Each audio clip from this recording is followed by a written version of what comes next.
Mystery Trick, or Treaters of Willow Creek. The sun had just set on the small town of Willow Creek, casting a warm orange glow over the streets and homes.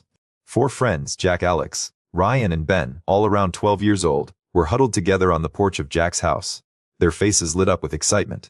"All right, guys, tonight's the night," Jack exclaimed, holding up a large bag filled with candy and other treats. "We're going to knock on every door in this neighborhood and collect as much loot as possible." The others cheered and high-fived each other, eager to start their Halloween adventure. As they set off down the sidewalk, they noticed that the streets were eerily quiet.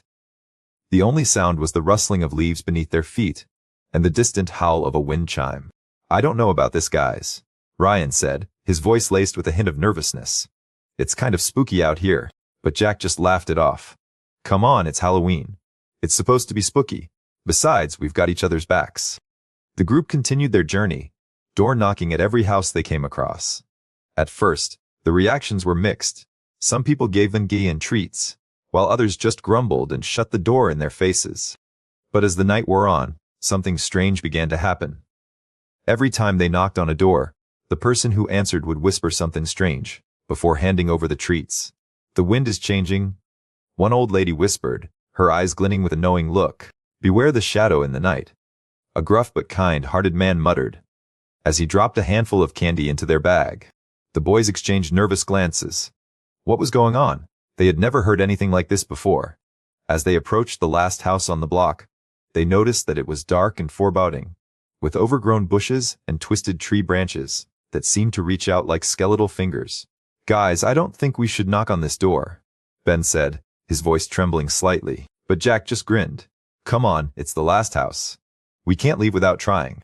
The group hesitated for a moment, then stepped forward and knocked on the creaky old door. The door slowly creaked open by itself, revealing a dark and musty hallway beyond. A low, ominous chuckle seemed to emanate from within. "Welcome, trick or treaters," a low voice growled, sending shivers down their spines. Suddenly, the lights flickered on, illuminating a room filled with cobwebs and dusty old trinkets. A figure sat in the center of the room, its face hidden behind a twisted mask. "The wind has changed," it said, its voice dripping with menace. "And tonight, you will pay the price." The boys froze, paralyzed with fear. But then something unexpected happened. Jack remembered the words of the old lady and the gruff, but kind-hearted man. He realized that they had been trying to warn them about this very moment. "The wind is changing," Jack said, his voice steady and strong. "But we're not afraid." The figure behind the mask let out a deafening roar, and the room began to shake and tremble. But the boys stood firm, their hearts pounding with excitement rather than fear. Suddenly, the lights went out, plunging the room into darkness. The boys were left standing in stunned silence. But when they opened their eyes again, they found themselves back on the sidewalk, the moon shining brightly overhead. The strange house was just a normal house once more. The boys grinned at each other, exhilarated by their adventure. "That was awesome," Alex exclaimed. "Definitely one for the books," Ryan agreed. As they walked back to Jack's house, arms loaded with treats and candy, they couldn't help but wonder what other secrets lay hidden in the shadows of Willow Creek.